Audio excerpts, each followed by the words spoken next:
Во Дворце детского и юношеского творчества состоялось закрытие городской благотворительной акции «Взрослые дети», посвященной Международному дню защиты детей в городе Чебоксары.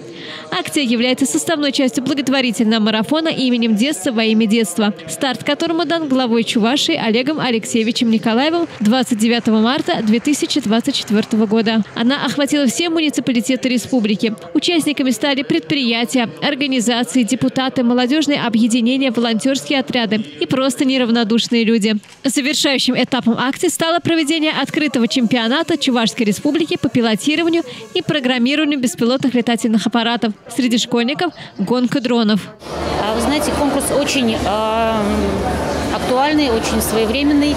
И именно поэтому считаю, что он приобретает такую популярность, потому что более чем в 2 раза больше участников в этом году. Конечно, очень интересно, какие используют технические средства ребята, какие программные средства. Да? То есть здесь не только умение управлять дроном, но уметь его еще программировать. И конкурсные, такие спортивные, соревновательные мероприятия хороши еще и тем, что здесь можно подтянуть именно к моменту соревновательному все свои сильные и продемонстрировать все свои сильные стороны.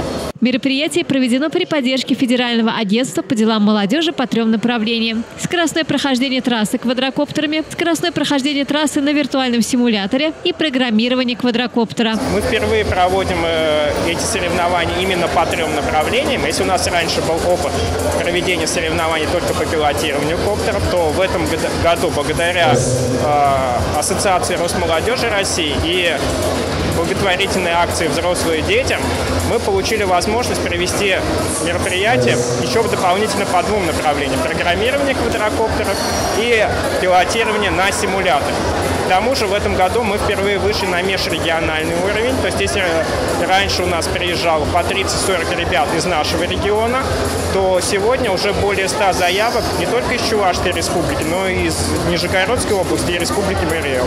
Таким образом, количество участников с каждым годом все увеличивается. Интерес к техническим специальностям растет. Мы проводим этот конкурс с 2021 года, и участников с каждым годом все больше и больше. Мы начинали с 30-40 человек, а на данный момент сегодня у нас присутствует уже более 100 человек. И представители 3 регионов, где представлена Нижегородская область, Республика Марий Эл, ну и, естественно, наш регион, Чувашскую республику, представляют практически все муниципалитеты. Это и Алатырь, Порецкая, Ядрина и многие другие, кто участвует в нашем конкурсе. Беспилотные летательные аппараты имеют широкий спектр применения. Это не только военные цели, это и сельское хозяйство. Также беспилотники используют для наблюдения за федеральными трассами. Самое главное, которую задачу мы ставим перед собой, как Союз машиностроителей России, это чтобы ребята в своем уже возрасте заинтересовались инженерными профессиями и вообще заинтересовались техникой, ее разбором, ее управлением. Для этого мы поддерживаем такие мероприятия, мы проводим собственные мероприятия, вводим детей на заводы в рамках акции «Неделя без турникетов». Вот она недавно буквально прошла. 12 тысяч школьников, студентов за месяц посетили более 40 предприятий нашей республики. Что касается непосредственно управления дронами, мы 2-й год уже поддерживаем это мероприятие. Оно растет уже очень серьезно. Если в прошлом году было около 40 участников, то сейчас больше 100 человек из 3 регионов России. И мы вот видим перед собой такую цель, как поддержка инициативной молодежи, которая хочет разбираться в технике, хочет выбирать инженерные профессии и в будущем работать на наших промышленных предприятиях. Ребятам очень нравится работать с техникой.